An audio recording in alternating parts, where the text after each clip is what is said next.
Bonjour à tous et bienvenue dans cette partie 2 de la présentation de mon aquarium marin qui se situe juste ici. Pour ceux qui ne l'ont pas encore vu, j'avais sorti une première partie, donc la vidéo où j'expliquais le projet et comment je l'ai réalisé, avec quel matériel, la mise en eau. Et je m'étais arrêté juste ici après avoir introduit les pierres vivantes et je vous avais dit qu'on se retrouvait pour une partie 2, et bien la voici. Depuis la première vidéo, il s'est passé plusieurs choses, notamment voilà, des constats personnels, de l'apprentissage. J'ai également introduit du vivant, des coraux, des invertébrés, et ça je vais vous le présenter dans cette vidéo. Avant qu'on commence la vidéo, n'hésitez pas à vous abonner si ce n'est pas déjà fait, et n'hésitez pas à me suivre également sur mes autres réseaux sociaux, Instagram et TikTok. C'est là où je suis le plus actif et où vous allez retrouver du contenu le plus régulièrement. Donc n'hésitez pas et merci à ceux qui le feront. Donc voici mon aquarium d'un peu plus près. Donc voilà, je l'ai mis un peu plus blanc pour que vous le voyez parce que forcément la lumière bleue influe sur le rendu en vidéo. Donc vous l'avez jamais vu de très près, mais forcément on a du coup la pompe de brassage, le chauffage et ici plusieurs coraux et également invertébrés. Donc dans l'ordre, je vais vous faire dans l'ordre de ce que j'ai introduit en premier. On va retrouver ce corail ici, je vais vous zoomer un peu dessus. Ce corail c'est un zoanthus. Alors qu'est-ce que j'ai mis dans mon aquarium? C'est uniquement des coraux mous, en tout cas pour le moment. Uniquement des coraux mous, ça c'était un des premiers. Vous voyez qu'il y a même un petit discosoma qui est juste ici. Donc les zoanthus en fait c'est ce qui va composer principalement mon aquarium. Ce sont des coraux mous assez communs pour certains, voire assez rares pour d'autres parce qu'en effet il y a plusieurs couleurs. Et c'est également des coraux qui sont assez simples de maintenance, qui ne prennent pas énormément de place. Quand on a un petit aquarium, on va chercher à limiter l'impact au niveau forcément de la taille des coraux. Il y a énormément de coraux mous qui existent, mais il y en a des très très grands qui ne seraient pas adaptés à cet aquarium. Donc les zoanthus se prêtent parfaitement à ce que j'ai voulu faire dans ce petit aquarium. Donc on en a un ici. Ici on a une deuxième souche. Alors pour les noms des souches, ne me les demandez pas, je ne les connais pas. Il y a sûrement des noms américains, anglo-saxons, je ne les connais pas. Ici on a également du coup, comme vous le voyez, un petit discosoma. Donc le discosoma qui est juste ici, hop, en bleu. Il y en a un autre, il me semble juste derrière, on ne le voit pas beaucoup. Et sinon pour ceux-là, vous voyez qu'ils sont un peu plus jaunes sur les polypes, donc ce qu'il y a autour, et au centre des polypes. À l'extérieur des polypes, on voit qu'ils sont plus jaunes et à l'intérieur, ils sont plus bleus et le centre est encore jaune. Donc je trouve vraiment cela super sympa. Donc je les ai positionnés de sorte à ce qu'ils se développent un maximum et qu'ils occupent l'espace. Il ne faut pas tous les coller, même si c'est assez long, on va voir qu'ils vont se coller après. Vous allez voir que lui ici, il est en train de petit à petit de glisser vers les pierres, de se rapprocher et il va se fixer après sur le décor. C'est aussi le but de ces coraux. Ici, on a un plot avec différentes souches de zoanthus. Alors ils sont plus orientés vers la lumière que vers nous. Mais ils sont très jolis, donc on retrouve les bleus, les verts qu'on avait. On en a également d'autres qui sont un peu plus rose, orange sur les côtés. Donc voilà, c'est un plot avec plusieurs zoanthus comme on peut le retrouver. Ici, on a du Clavularia tricolore. Alors le Clavularia tricolore, c'est pareil, c'est un corail mou, il est très joli. Ici, on ne le voit pas très bien, mais il a sur ses polypes, sur l'extrémité de ses polypes, du orange, donc ce qui est vraiment très joli. Et il me semble que le milieu est vert. Alors comme vous le voyez ici, ils sont plus orientés vers la lumière et vers le haut et pas du tout vers moi, donc on ne les voit pas bien. Ensuite, ce que j'ai introduit également, donc on a encore du zoanthus ici. Alors on ne le voit pas très bien, mais il y en a un plus vers la droite ici qui est un peu violet. Et après on en a un autre qui est orange. Alors ici avec la luminosité, j'ai un peu de mal à vous le montrer, mais vous les voyez quand même plutôt bien. Donc ici vous les voyez bien, on a encore deux zoanthus, un orange et un violet. Donc ici on a fait le tour de tous les zoanthus. Ensuite, en hauteur, ici, ce que j'ai acheté très récemment, on a un Sinularia. Donc un Sinularia, c'est un corail qui devient un peu plus grand que les autres que vous avez vu ici, mais qui est très très joli. Il fait un peu une forme de plateau, un peu une forme de disque, donc c'est assez sympa. Et puis la couleur est vraiment très jolie. Juste derrière, on a du Xenia. Donc le Xenia, c'est un corail assez commun. On l'appelle aussi Xenia pumping en anglais, tout simplement parce que, ici vous le voyez un peu, il pompe en fait avec ses polypes. Il va faire un mouvement de rétractation constant. On a vraiment l'impression qu'il va pomper l'eau. En fait, il se sert de ça pour filtrer forcément, pour essayer d'attraper des choses dans l'eau. Juste à côté, on a du Pachyclavularia. Alors ça, c'est un corail assez sympa. Excusez-moi pour les algues qu'il y a dans le fond. Elles doivent être retirées un jour ou l'autre, mais ici, pour le moment, elles sont encore là. Donc ici, on a un Pachyclavularia. C'est un corail un peu comme le Xenia qui pousse vite d'ailleurs. Je ne l'ai pas dit. C'est les coraux, les deux, qui poussent très vite. Et le but avec ces coraux, c'est qu'ils vont... Enfin, mon objectif avec ces coraux, pourquoi je les ai mis plus dans le fond, c'est qu'ils recouvrent la vitre arrière à long terme. Donc, ils coloniseront normalement ça dans quelques temps. Juste derrière, on a encore un autre Pachyclavularia. Donc la même variété, hein, j'ai acheté en même temps au même vendeur sur une bourse. Juste devant ici on a du Rhodactis. Alors le Rhodactis c'est assez sympa, c'est aussi une forme de disque avec des polypes qui ressortent en fait du disque. Enfin, vous le voyez très bien, de toute façon je ne vais pas vous expliquer à quoi il ressemble. Il est assez joli. Ici il a le bout de ses polypes qui sont verts, donc c'est vraiment sympa. C'est quelque chose aussi de plutôt commun, mais moi je trouve ça vraiment très joli. Tous les coraux que je viens de vous présenter sont des coraux mous. Pourquoi j'ai décidé de mettre des coraux mous? Tout simplement parce qu'ils sont plus résistants. Quand on débute dans le récifal, c'est souvent ce qu'on conseille de mettre parce que c'est moins sensible aux variations par exemple de température, de densité. Quand je dis densité, c'est densité de sel hein, bien sûr dans l'eau. Également tout ce qui est calcium, magnésium, pH, KH.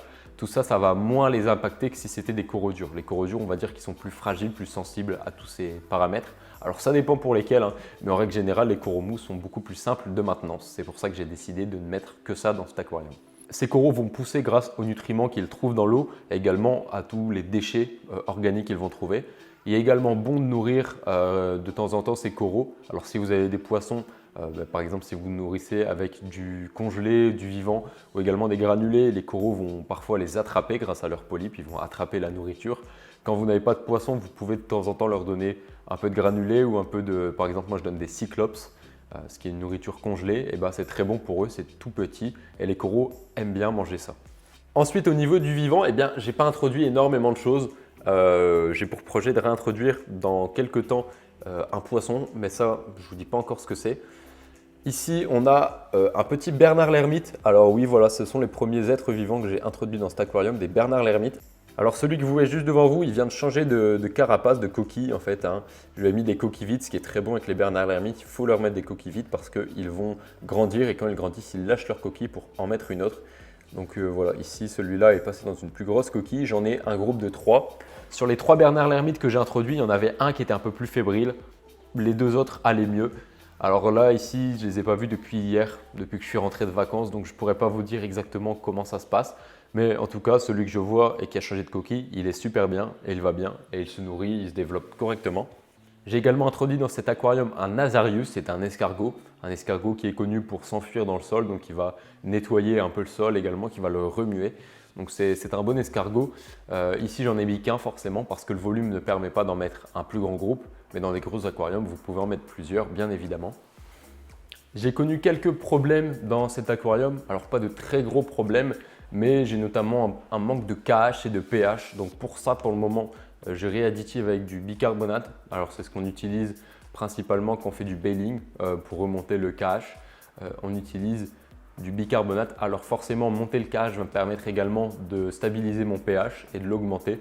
Donc je fais des changements d'eau réguliers et j'insère ce bicarbonate de soude dans l'aquarium quotidiennement quasiment avec une petite seringue.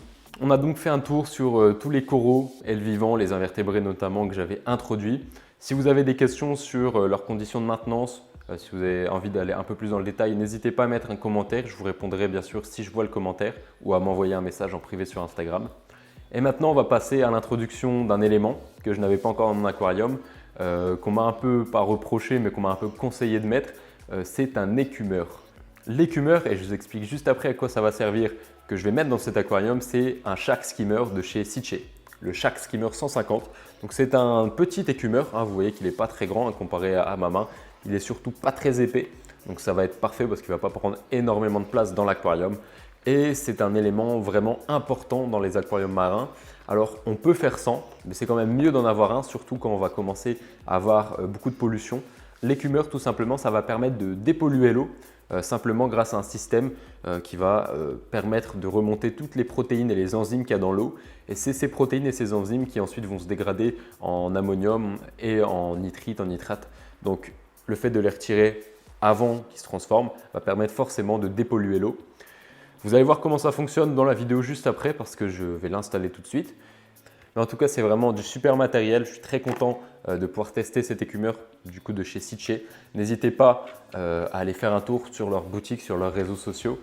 Vous retrouverez forcément leur matériel dans les boutiques spécialisées sur les sites internet. Et on est tout de suite parti pour installer l'écumeur sur l'aquarium. C'est parti. Vous pouvez voir simplement à l'intérieur qu'il y a une pompe avec un rotor qui est un peu différent, qui va sûrement permettre de créer un rendu du coup qui est différent, mais au final c'est une pompe qui ressemble vraiment à une pompe qu'on peut retrouver dans des filtres externes ou dans de l'eau douce, mais simplement le rotor est différent. Ensuite, pas vraiment de particularité pour le corps, il y a des entrées d'eau pour que l'eau rentre. Par contre, au-dessus on a un trou et sur le trou on va venir placer ce qu'on appelle un godet. Donc c'est le godet en fait qui va permettre de récupérer l'écume, donc en fait la pollution de l'eau, et c'est lui qu'on va venir rincer pour enlever la pollution de l'eau une fois qu'il est plein. Ce godet, on va simplement venir le placer dans le trou et donc au-dessus de l'écumeur. Et ce godet, il va être hors de l'eau, il va être au-dessus du niveau d'eau. On a également besoin d'air pour faire fonctionner un écumeur. Et donc, sur l'écumeur, on va venir rajouter un petit tuyau d'air en hauteur. Il y a une entrée prévue pour cela, avec une petite valve qui va nous permettre de contrôler le débit d'air qui rentre. Et l'air va forcément venir avec le rotor de la pompe créer cette écume qui est propre à l'écumeur et qui est spécifique à l'aquarium marin. L'écume, on la retrouve dans le milieu naturel, forcément dans les mers avec les vagues, on va retrouver de l'écume sur les plages par exemple. Les marques aquariophiles comme Sitche ont réussi à recréer en fait ce processus, mais grâce à l'invention et aux technologies créées par l'homme, ce que je trouve en fait tout simplement génial. Donc voilà en finalité à quoi ressemble l'écumeur, et cet écumeur, on va venir installer un aimant derrière pour le fixer contre une vitre. L'aimant est très puissant, donc il faut faire attention avant de le mettre, car sinon ça casse. On n'arrive plus à le retirer. L'écumeur, je vais venir le placer simplement dans le coin à droite, mais petit problème, j'ai déjà une pompe de brassage et un chauffage, donc je vais devoir les déplacer. Enfin le chauffage, je vais peut-être pouvoir le mettre devant après, on va bien trouver une place ou derrière, mais par contre la pompe, je vais la déplacer de l'autre côté de l'aquarium.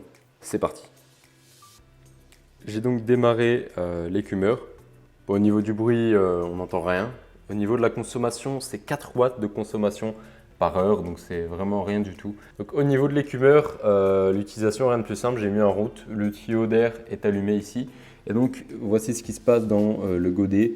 On a de la mousse qui sort, et cette mousse contient forcément tout ce qui va être chargé en protéines, en enzymes, ce qui va créer de la pollution à long terme. Donc l'écumeur permet de retirer tout ça.